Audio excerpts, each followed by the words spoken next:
കണ്ണൂർ ജില്ലയിൽ വാവലിപ്പുഴ എന്ന വാങ്മയി പുഴയുടെ അക്കരയും ഇക്കരയുമായി രണ്ടു ക്ഷേത്രങ്ങളുണ്ട്.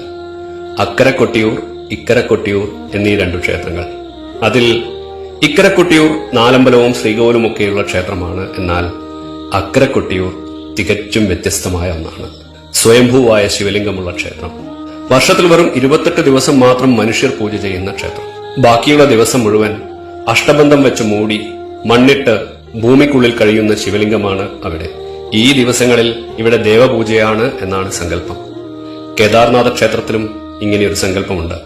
അവിടെ 6 മാസം മനുഷ്യരും ബാക്കി 6 മാസം ദേവതകളുമാണ് പൂജ ചെയ്യുന്നത് എന്നാണ് സങ്കല്പം. ജഗദ്ഗുരു ആദിശങ്കരാചാര്യർ കൊട്ടിയൂരിൽ വന്നപ്പോൾ അക്കര കൊട്ടിയൂരിൽ പോകാൻ തയ്യാറായില്ലത്രേ. അക്കര കൊട്ടിയൂരിലെ കല്ലുകളിലും മരങ്ങളിലും മണ്ണിലുമൊക്കെ ശിവസാന്നിധ്യം കണ്ടതുകൊണ്ട് അദ്ദേഹം അങ്ങോട്ടേക്ക് കാൽ വയ്ക്കാൻ തയ്യാറായില്ല. ചവിട്ടുന്നിടത്തൊക്കെ ശിവലിംഗമാണ് എന്നാണ് അദ്ദേഹം പറഞ്ഞത്.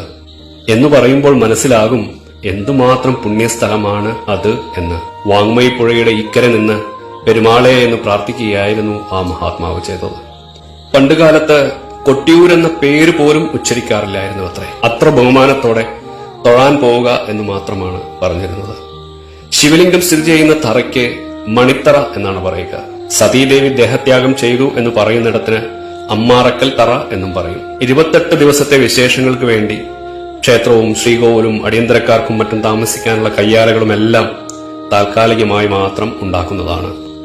സതീദേവിയും പരമേശ്വരനും ദക്ഷയാഗവും ഒക്കെയായുള്ള കഥകൾ ഉണ്ട് എങ്കിലും കൊട്ടിയൂരിലേത് ഓടക്കാട്ടിലച്ഛനും പോർക്കലി ദേവിയുമാണ് എന്നാണ് എനിക്ക് തോന്നിയിട്ടുള്ളത്.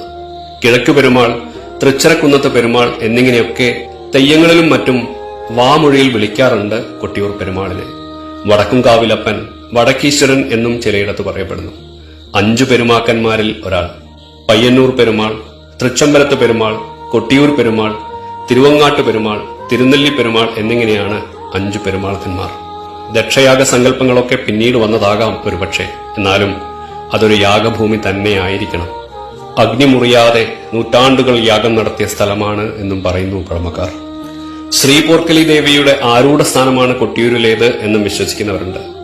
തൃച്ചെറുകുന്നത്ത് പെരുമാളും തൃച്ചെറുകുന്നത്ത് ശ്രീപോർക്കലിയും മുമ്പേ എന്ന് കൊട്ടിയൂരിനെ വിശേഷിപ്പിച്ചുകൊണ്ട് തെയ്യങ്ങൾ പറയാറും പാടാറുമുണ്ട്.